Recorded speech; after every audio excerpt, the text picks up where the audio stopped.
নাটোরের মধ্যে নতুন রেস্টুরেন্টে এত কম প্রাইসের মধ্যে এত মজাদার খাবার পাওয়া যাবে ভাবতেই পারিনি।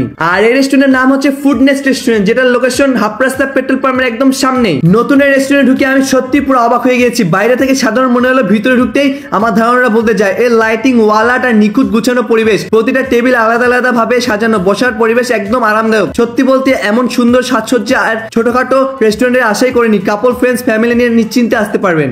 ফার্স্টে বসার সাথে সাথে ভাই আমাদেরকে ওয়েলকাম ড্রিঙ্কস সার্ভ করে। আর এই রেস্টুরেন্টে আজকে উদ্বোধন হয়েছে, তো আমি তাদের ওয়েলকাম ড্রিঙ্কসটা ট্রাই করলাম আর এটা অনেক মজা ছিল।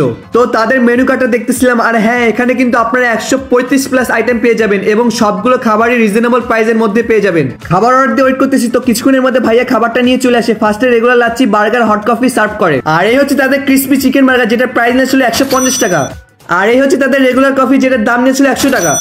তো ফার্স্টে তাদের কফিটা দিয়ে শুরু করি। কফিটা অনেক গরম ছিল আর খেতে অনেক মজা, পরিমাণও অনেক ছিল। তারপর তাদের ক্রিসপি চিকেন বার্গারটা ট্রাই করি, যেটা আমার কাছে এক কথায় পুরো অস্থির লাগছে। এর সাইজ অনেক বড় ছিল, চিকেনের পরিমাণ অনেক ছিল আর ক্রিসপি ছিল। তো দাম হিসেবে এটা আমার কাছে একদম পারফেক্ট মনে হয়েছে। তো তারপর চলে আসে চিকেন চাউমিন, যেটার প্রাইস নিয়েছিল 150 টাকা, আর রেগুলার নাচো যেটা নিয়েছিল 180 টাকা।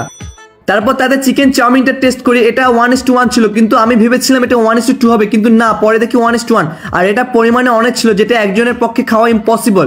আর এটা খুবই মজা, চিকেনের পরিমাণ একদম পারফেক্ট ছিল। তারপর ট্রাই করি এদের নাচোসটা, যেটা দেখে অনেক লোভনীয় লাগছে। তো খাওয়ার পরে যেটা বুঝলাম, অন্যান্য রেস্টুরেন্টের তুলনায় বেস্ট ছিল। অনেক ক্রিস্পি, চিকেনের পরিমাণ অনেক ছিল, আর 180 টাকা হিসেবে এটা একদম পারফেক্ট আর অনেক মজা। শেষে তাদের রেগুলার লাচ্ছিটা ট্রাই করি, যেটার প্রাইস ছিল মাত্র 100 টাকা, আর এটা খেতে পুরাই অস্থির। তো আজকের ভিডিওটা এই পর্যন্ত। পরবর্তী ভিডিও পেতে পেজটিকে ফলো দিয়ে পাশে থাকবেন। আর শেষ পর্যন্ত দেখার জন্য সবাইকে ধন্যবাদ।